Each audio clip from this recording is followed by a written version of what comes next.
What's good, guys? How you doing? GP here, back with another episode. And today is something I've never done before. I guess if I had done it before, I wouldn't do it again. But it's Monday, and I was really just chilling. And actually, I wasn't chilling at all. I was running this morning, and I was thinking, what kind of goes on a Monday? What should I talk about today? And something just kind of popped in my head. I've definitely seen it on Instagram and stuff before. This is not something new. This is not something that I invented, but just kind of motivation and what motivated me to be doing what I do today, which is primarily just make videos for you guys, make content for you guys. What is my motivation?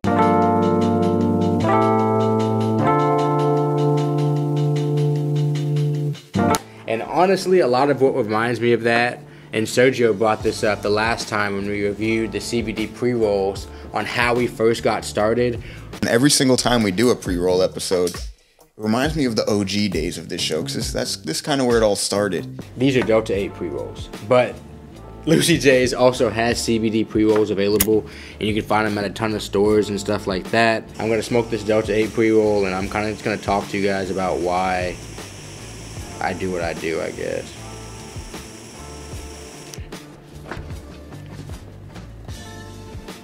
So, originally, Sergio and I, we were doing a bunch of reviews just for CBD products and stuff like that, you know, because to be honest, when I first found out about CBD, I was amazed. I was amazed they had something that looked like weed that was legal in the state of Texas that you could just buy in the stores, you know? And Sergio and I really wanted to just tell people about that fact. Tell people that in your local stores, in your local shops, in your local whatever, this is available. But wait, there are quality differences, because if you guys remember when CBD was first coming out, they were releasing anything. They were releasing anything. And because of that, we realized that even the shop that Sergio and I originally worked at, we were like, wait a second. We went to some other places, some other shops very close by, and they had a couple products that we really liked that were way better. And just because of the way certain shops source some things, certain companies have better sales forces, but that doesn't necessarily equate to having higher quality. So we were just like, let's just talk about it. Let's just talk about CBD. You know, because it's available, because it's legal here in the state of Texas. That kind of takes me off another tangent. People are always asking, why are you talking about Delta-8? And why don't you just talk about this specific strain from my local dispensary in my legal state? And I talked about this on live. And guys, subscribe and hit the notifications if you want to be notified about live. I go on live pretty much every day, but on YouTube and Twitch. Link below. But back to my story. We wanted to just figure out what the best CBD out there was, because we realized there was varying qualities, but I really fucked with the way that it was legal and the way that I was like, no, this means that cannabis is expanding into Texas, and this is just the first step, and I was keen to that. And so and Sergio was as well, and we were working in this CBD shop, and then we realized, like I said, all these varying qualities and stuff like that. So we're like, let's just talk about it. We started talking about all these different CBD brands and all these different CBD products. And if y'all remember back then, I mean, hundreds of videos of just CBD stuff, because that's available to us here in Texas. Those are legal options. In the same way I talk about Lucy J's and stuff like that. These are in Texas. These are in other states here in the U.S. too. But they're legal options that people can actually get. I could get some brands, some weed strain brands, even out here in Texas. They're possible to get, you know, but it's not something that's readily available. It's not something that is necessarily affordable. No, it's affordable, but it's not something that's just like as trustworthy, obviously, as some dispensary on the West Coast, or obviously all the legal medical states now. But with that being said, I like to give the options for people that are in my area, that are in a similar circumstance as myself. People are always knocking the newer cannabinoids as if they're completely illegitimate, as if people weren't scrutinizing THC just a few years ago or certain, like now, like how the THC people, like Delta-8 THC people, become like the people they were fighting the worst. You either die a hero or you live long enough to see yourself become the villain. You know, like they're trying to hold down all these other new industries and stuff like that to keep their throne or whatever of getting people the highest. But this new research and these new cannabinoids and all that type of stuff, I agree some of them are pushed early to market. I agree that not all of them are done perfectly. But at the same time, we're finding new ways to help people. People say each one of these different cannabinoids, I've heard personal stories of them saving people's lives. Each one of them already. People have told me about CBG, CBD, not THCO yet because it's so new.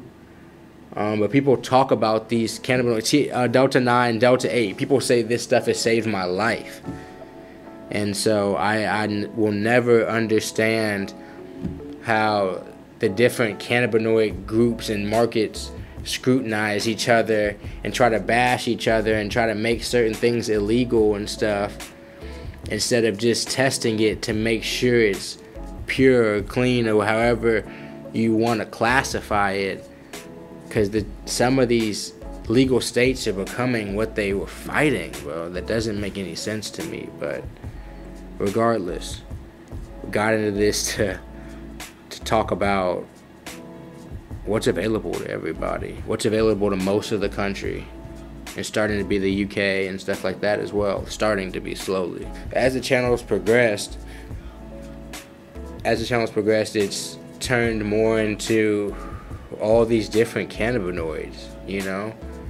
There was a burst once CBD started fading a little bit recreationally, and then Delta-8 hit the scene, and there was a burst across the country of essentially a recreational cannabis market. And I know people like to make the cannabis distinction as being Delta-9. I don't.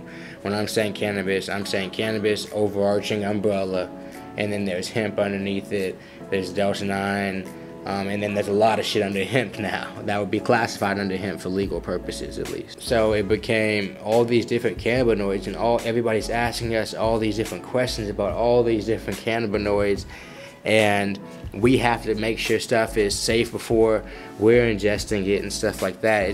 It's tough, you know? It's tough to keep up with all the new stuff. And so even with all that, I'm sitting here thinking like, so why are we doing this? And really the root of why I'm doing this, guys, is to kind of be a quality tester for things that are legal to most people, because I want people to support these companies. And not even because it really supports me too much, but we have to support these cannabis companies that are available in our state, in our area, because if those markets fail and those markets fall, that's what people have been fighting for and going to jail for and all this stuff for the last almost 100 years, you know. So we have to take advantage of it. So I want people to know about these things, because we have to invest and we have to spend money in the cannabis market. And we're going to have to find ways in a lot of these states to spend money in the legal cannabis market to keep this going, and hopefully keep the plans that they have for funding to get into a lot of the black neighborhoods or a lot of minority impacted neighborhoods impacted by war on drugs and stuff like that.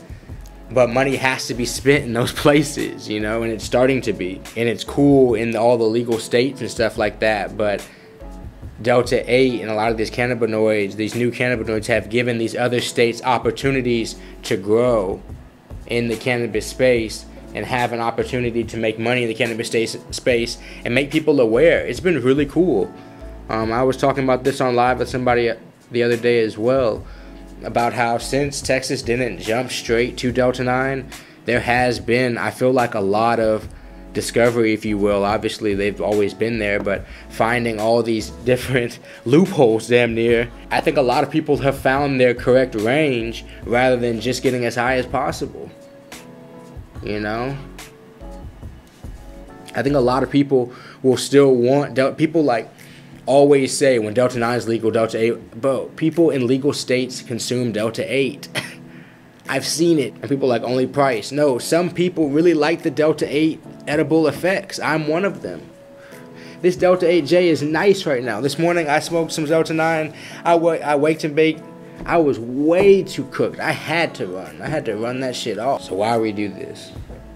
Why make videos? Why consistently put videos out across platforms, stuff like that? Guys, we got to make sure that money is going into it. It's about money. Money has to be going into these companies, because these companies have to lobby, and these companies have to get marijuana stuff pushed in our government, and that's the only way it works. That's how all business works here. And a lot of people are trying to detach, I think because of emotions or something like that, marijuana industry from traditional industry and things like that, and how it's going to be invested in. But it's a lot of the same stuff, you know. It's a cash crop, and it's a cash crop that, if done correctly, the product should be highlighted, in my opinion. And I hope I can play a small role in that area to even hopefully motivate other people to do this. I can't do all the brands. Like, people ask me or ask for advice about doing reviews and stuff like that. I give it, you know. I'm not trying to box anybody out. I can't do all of this, you know. So it's cool to see that people are doing what I do. It's cool, and that's why I like doing the smoke sessions. If you guys haven't seen those, check those out. I've done smoke sessions with other YouTubers as well, because we're all in this together, and they're smoking brands that some of them are like in Florida and stuff like that. Even if I was saying we were competition, we're not competition. Like, people are doing all different types of stuff. There's enough to go around, enough views to go around. So it's always cool to meet other people that do what I do in this space, but at the same time, even in the cannabis industry, because it's tough. There's a lot of low-paying jobs, you know, and there's a lot of stuff that you have to go through in that industry. And if it's done correctly, I think companies should be supported. Sometimes I encourage you guys to kind of see what your motivation is to do whatever you do that spends a lot of your time, unless it's like take care of your kids or some shit like that. Don't question that.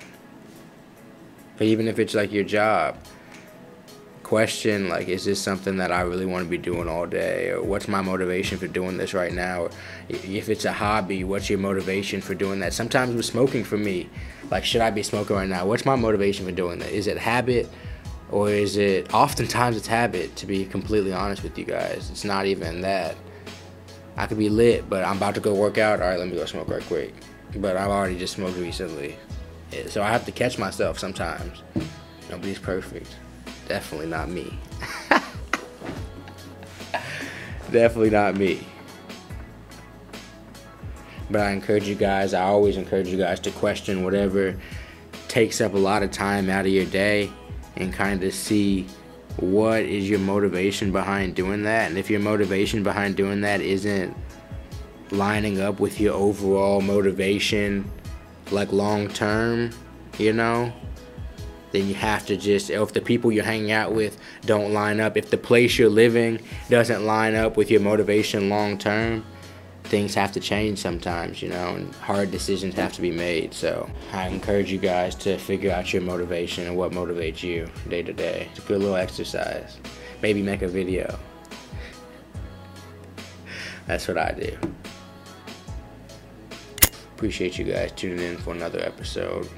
This was fun. Shout out Lucy J's. This J is smacking right now.